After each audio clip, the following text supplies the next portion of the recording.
নারায়ণগঞ্জে গাজী টায়ার কারখানায় কতজন হতাহত হয়েছেন সেটি নিয়ে রয়েছে ধোঁয়াশা। নিখোঁজদের সন্ধানে কারখানার সামনে দুদিন ধরে অপেক্ষা করছেন স্বজনরা। ফায়ার সার্ভিস জানায় এখনও প্রচণ্ড তাপ থাকায় পুরো দমে কাজ করতে পারছেন না তারা। ডাম্পিংয়ের কাজ শেষ হলে নিখোঁজদের সন্ধানে অভিযান চালানো হবে। নিখোঁজ কারো ভাই, কারো স্বামী, কারো সন্তান। 2 দিন ধরে অপেক্ষায় স্বজনরা। নারায়ণগঞ্জে পুড়ে যাওয়া গাজী টায়ার কারখানার সামনে আহাজারি আর আর্তনাদ করছেন তারা। আমার ভাই মাগরিব নামাজ আমার কই গেছে, বোন তুই কাজে তাইছো? আমি হ বোন আই ভাই আইছি।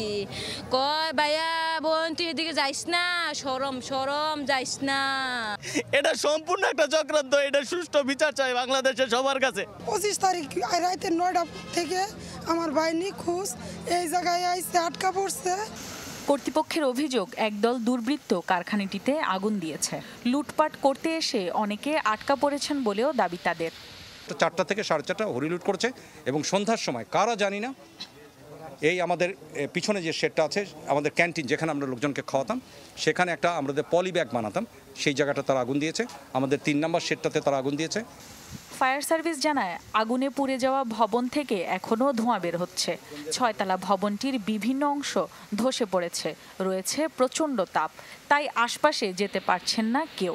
ডাম্পিংয়ের কাজ শেষ হলে নিখোঁজদের সন্ধানে অভিযান চালানো হবে। চুরি করতেই একটা গ্রুপ আসে, তাদের মধ্যে একটা পর্যায়ে হয়তো সেটা এক্সপ্লোশনটা সৃষ্টি হয় বা কেউ ফায়ার করে, এই ধরনের একটা হিয়ারসে আমরা কথা শুনেছি।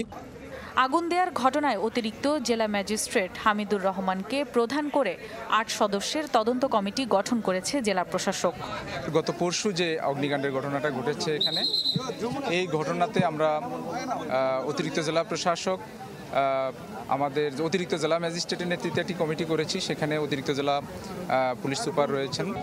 গেল রোববার রাত 10টার দিকে গাজী টাওয়ার কারখানায় আগুন লাগে। 32 ঘন্টা পর আগুন নিয়ন্ত্রণে আসে। টায়ার তৈরির কাঁচামাল, রাবার, কেমিক্যাল সহ দাহ্য পদার্থ থাকায় আগুন নেভাতে এত সময় লাগে। Desk report, channel 24।